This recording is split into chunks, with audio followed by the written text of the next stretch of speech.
अहम बैनुल-अक़वामी खबर। अमेरिका में गन कल्चर पर काबू पाने के लिए अमेरिकी कांग्रेस के ऐवान ज़ीरी में सेफर कम्युनिटीज़ एक्ट को मंजूरी मिल गई है। ऐवान के नुमाइंदगान की अक्सरियत ने गन तशद्दुद के कानून में तब्दीली लाने की तायद की है। ऐवान के कुल 435 नुमाइंदगान में से 234 नुमाइंदों ने नए कानून की तायद की है। अमेरिका में गन कल्चर के बढ़ते हुए रुझान को ख़त्म करने के लिए सेफर कम्युनिटीज़ एक्ट को ऐवान नुमाइंदगान में पेश किया गया, जिसको अक्सरियत की तायद के साथ मंजूरी हासिल हुई। वाज़ेह है कि रवां साल अमेरिका में 200 से ज़ायद अवामी मुकामात पर फायरिंग के वाक़यात पेश आए हैं।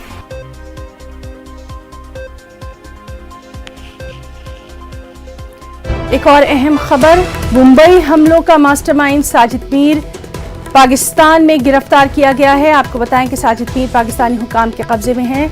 14 साल के बाद साजिद मीर की ये गिरफ्तारी हुई है। तो इस वक्त की बेहद अहम खबर, मुंबई हमलों का मास्टरमाइंड साजिद मीर पाकिस्तान में गिरफ्तार किया गया है।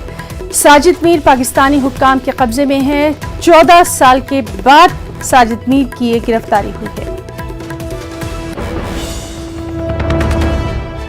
और एक और बड़ी खबर, कोरोना के ताल्लुक से मुल्क में कोरोना के एक्टिव मामले 91,000 से तजावुज कर गए हैं। पिछले 24 घंटों में अगर नजर डालें तो 15,940 नए कोरोना के मामलों की तस्दीक हुई है। 20 अमवात हुई हैं।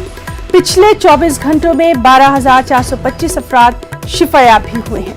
तो अहम खबर, कोरोना पर भी लगातार हमारी नजर बनी हुई है। जिस तरह से पिछले कुछ दिनों में कोरोना के मामले बढ़ते दिखाई दे रहे हैं, तो अभी की आज की इत्तला है कि कोरोना के एक्टिव मामले 91,000 के पार हैं।